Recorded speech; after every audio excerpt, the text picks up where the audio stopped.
بسم اللہ الرحمن الرحیم۔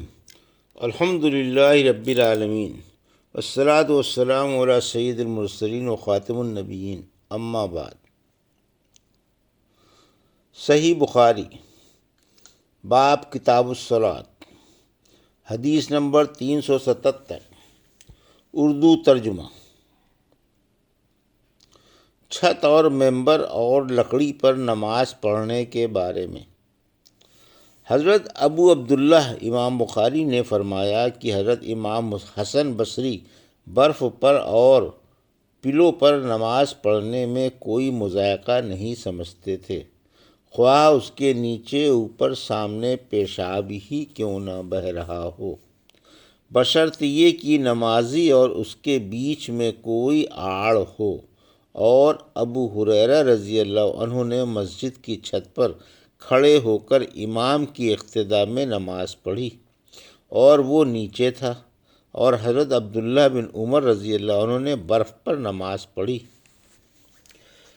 ہم سے علی بن عبداللہ مدینی نے بیان کیا، کہا کہ ہم سے سفیان بن عینیہ نے بیان کیا، کہا کہ ہم سے ابو حازم سلمہ بن دینار نے بیان کیا، کہا کہ لوگوں نے سہل بن سعد سعدی سے پوچھا کہ ممبر نبوی کس چیز کا تھا؟ آپ نے فرمایا کہ اب دنیائے اسلام میں اس کے متعلق مجھ سے زیادہ جاننے والا کوئی باقی نہیں رہا۔ ممبر غابہ کے چھاؤں سے بنا تھا، فلاں عورت کے غلام فلاں نے اسے رسول اللہ صلی اللہ علیہ وسلم کے لیے بنایا تھا۔ جب وہ تیار کر کے مسجد میں رکھا گیا تو رسول اللہ صلی اللہ علیہ وسلم اس پر کھڑے ہوئے اور آپ نے قبلے کی طرف اپنا منہ کیا اور تکبیر کہی اور لوگ آپ کے پیچھے کھڑے ہو گئے۔ پھر آپ نے قرآن مجید کی آیتیں پڑھیں اور رکوع کیا، آپ کے پیچھے تمام لوگ بھی رکوع میں چلے گئے۔ پھر آپ نے اپنا سر اٹھایا، پھر اسی حالت میں آپ الٹے پاؤں پیچھے ہٹے، پھر زمین پر سجدہ کیا، پھر ممبر پر دوبارہ تشریف لائے اور قرات و رکوع کی، پھر رکوع سے سر اٹھایا اور قبلے ہی کی طرف رخ کیے ہوئے پیچھے لوٹے اور زمین پر سجدہ کیا۔ یہ ہے ممبر کا قصہ۔ امام ابو عبداللہ بخاری نے کہا کہ علی بن عبداللہ مدینی نے کہا کہ مجھ سے امام احمد بن حنبل نے اس حدیث کو پوچھا۔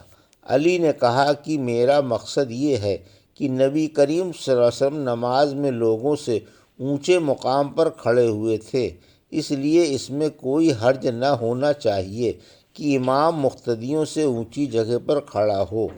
علی بن مدینی کہتے ہیں کہ میں نے امام احمد بن حنبل سے کہا کہ سفیان بن عینیہ نے یہ حدیث اکثر پوچھی جاتی تھی، آپ نے بھی یہ حدیث ان سے سنی ہے؟ تو انہوں نے جواب دیا کہ نہیں۔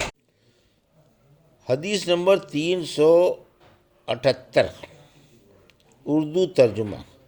ہم سے محمد بن عبد الرحیم نے بیان کیا کہ کہا ہم سے یزید بن ہارون نے کہا ہم کو حمید طویل نے خبر دی انس بن مالک رضی اللہ عنہ سے کہ نبی کریم صلی اللہ علیہ وسلم 5 ہجری میں اپنے گھوڑے سے گر گئے تھے، جس سے آپ کی پنڈلی یا کندھا زخمی ہو گئے، اور آپ نے 1 مہینے تک اپنی بیویوں کے پاس نہ جانے کی قسم کھائی۔ آپ اپنے بالا خانے پر بیٹھ گئے جس کے زینے کھجور کے تنوں سے بنائے گئے تھے۔ صحابہ رضی اللہ عنہ مزاج پرسی کو آئے، آپ نے انہیں بیٹھ کر نماز پڑھائی اور وہ کھڑے تھے۔ جب آپ نے سلام پھیرا تو فرمایا کہ امام اس لیے ہے کہ اس کی پیروی کی جائے، پس جب وہ تکبیر کہے تو تم بھی کہو، اور جب وہ رکوع میں جائے تو تم بھی رکوع میں جاؤ، اور جب وہ سجدہ کرے تو تم بھی سجدہ کرو، اور اگر کھڑے ہو کر تمہیں نماز پڑھائے تو تم بھی کھڑے ہو کر نماز پڑھو۔ اور آپ 29 دن بعد نیچے تشریف لائے تو لوگوں نے کہا یا رسول اللہ، آپ نے تو 1 مہینے کے لیے قسم کھائی تھی۔ آپ صلی اللہ علیہ وسلم نے فرمایا کہ یہ مہینہ 29 دن کا ہے۔ حدیث نمبر 379، جب سجدے میں آدمی کا کپڑا اس کی عورت سے لگ جائے تو کیا حکم ہے؟ ہم سے مسدد نے بیان کیا، خالد سے کہا کہ ہم سے سلیمان شیبانی نے بیان کیا، عبداللہ بن شداد سے انہوں نے حضرت میمونہ رضی اللہ عنہا سے، آپ نے فرمایا کہ نبی کریم صلی اللہ علیہ وسلم نماز پڑھتے اور حائضہ ہونے کے باوجود میں ان کے سامنے ہوتی، اکثر جب آپ سجدہ کرتے تو آپ کا کپڑا مجھے چھو جاتا۔ انہوں نے کہا کہ آپ کھجور کے پتوں سے بنے ہوئے ایک چھوٹے سے مصلے پر نماز پڑھتے تھے۔ حدیث نمبر 380، اردو ترجمہ۔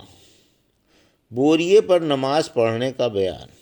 جابر اور ابو سعید خدری رضی اللہ عنہ نے کشتی میں کھڑے ہو کر نماز پڑھی، اور امام حسن بصری رحمۃ اللہ علیہ نے کہا، کشتی میں کھڑے ہو کر نماز پڑھ جب تک کہ اس سے تیرے ساتھیوں کو تکلیف نہ ہو، اور کشتی کے رخ کے ساتھ تو بھی گھومتا جا، ورنہ بیٹھ کر پڑھ۔ ہم سے عبداللہ بن یوسف نے بیان کیا، کہا کہ ہمیں امام مالک نے خبر دی اسحاق بن عبداللہ بن ابی طلحہ سے، انہوں نے انس بن مالک رضی اللہ عنہ سے، کہ ان کی نانی ملیکہ نے رسول اللہ صلی اللہ علیہ وسلم کو کھانا تیار کر کے کھانے کے لیے بلایا۔ آپ نے کھانے کے بعد فرمایا کہ آؤ تمہیں نماز پڑھا دوں۔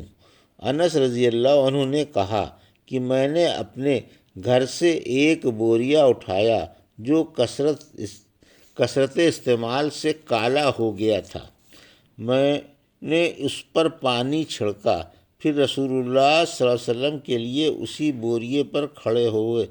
رسول اللہ صلی اللہ علیہ وسلم نماز کے لیے اسی بوریے پر کھڑے ہوئے، اور میں اور ایک یتیم کہ رسول اللہ صلی اللہ علیہ وسلم کے غلام ابو ضمیرہ کے لڑکے ضمیرہ آپ کے پیچھے صف باندھ کر کھڑے ہو گئے، اور بوڑھی عورت انس کی نانی ملیکہ ہمارے پیچھے کھڑی ہوئیں۔ پھر رسول اللہ صلی اللہ علیہ وسلم نے ہمیں 2 رکعت نماز پڑھائی اور واپس گھر تشریف لے گئے۔ حدیث نمبر 381، کھجور کی چٹائی پر نماز پڑھنا۔ ہم سے ابو الولید حشام بن عبد الملک نے بیان کیا کہ کہا، ہم سے شعبہ نے کہا، ہم سے سلیمان شیبانی نے عبداللہ بن شداد کے واسطے سے، انہوں نے ام المومنین میمونہ رضی اللہ عنہا سے، انہوں نے کہا کہ نبی کریم صلی اللہ علیہ وسلم سجدہ گاہ یعنی چھوٹے مصلے پر نماز پڑھا کرتے تھے۔ حدیث نمبر 382، بچھونے پر نماز پڑھنا جائز ہے۔ اور انس بن مالک رضی اللہ عنہ نے اپنے بچھونے پر نماز پڑھی اور فرمایا کہ ہم نبی کریم صلی اللہ علیہ وسلم کے ساتھ نماز پڑھا کرتے تھے، پھر ہم میں سے کوئی اپنے کپڑے پر سجدہ کر لیتا تھا۔ ہم سے اسماعیل بن ابی اویس نے بیان کیا کہ کہا، مجھ سے امام مالک نے عمر بن عبیداللہ کے غلام ابو نضر سالم کے حوالے سے، انہوں نے ابو سلمہ بن عبد الرحمن سے، انہوں نے نبی کریم صلی اللہ علیہ وسلم کی زوجہ مطہرہ حضرت عائشہ رضی اللہ عنہا سے، آپ نے بتلایا کہ میں رسول اللہ صلی اللہ علیہ وسلم کے آگے سو جاتی اور میرے پاؤں آپ کے قبلے میں ہوتے، جب آپ سجدہ کرتے تو میرے پاؤں کو آہستہ سے دبا دیتے، میں اپنے پاؤں سمیٹ لیتی، اور آپ جب کھڑے ہو جاتے تو میں انہیں پھر پھیلا دیتی۔ ان دونوں گھروں میں چراغ بھی نہیں ہوا کرتے تھے۔ حدیث نمبر 383، ہم سے یحییٰ بن بکیر نے بیان کیا، کہا ہم سے لیث بن سعد نے عقیل سے، انہوں نے ابن شہاب سے، ان کو عروہ نے خبر دی کہ حضرت عائشہ رضی اللہ عنہا نے انہیں بتایا کہ رسول اللہ صلی اللہ علیہ وسلم اپنے گھر کے بچھونے پر نماز پڑھتے، اور حضرت عائشہ رضی اللہ عنہا آپ کے اور قبلے کے درمیان اس طرح لیٹی ہوتی جیسے نماز کے لیے جنازہ رکھا جاتا ہے۔ حدیث نمبر 384، ہم سے عبداللہ بن یوسف نے بیان کیا۔ کہا ہم سے لیث بن سعد نے حدیث بیان کی یزید سے، انہوں نے عراق سے، انہوں نے عروہ بن زبیر سے کہ نبی کریم صلی اللہ علیہ وسلم اس بچھونے پر نماز پڑھتے جس پر آپ اور حضرت عائشہ رضی اللہ عنہا سوتے، اور حضرت عائشہ رضی اللہ عنہا آپ کے اور قبلے کے درمیان اس بستر پر لیٹی رہتی۔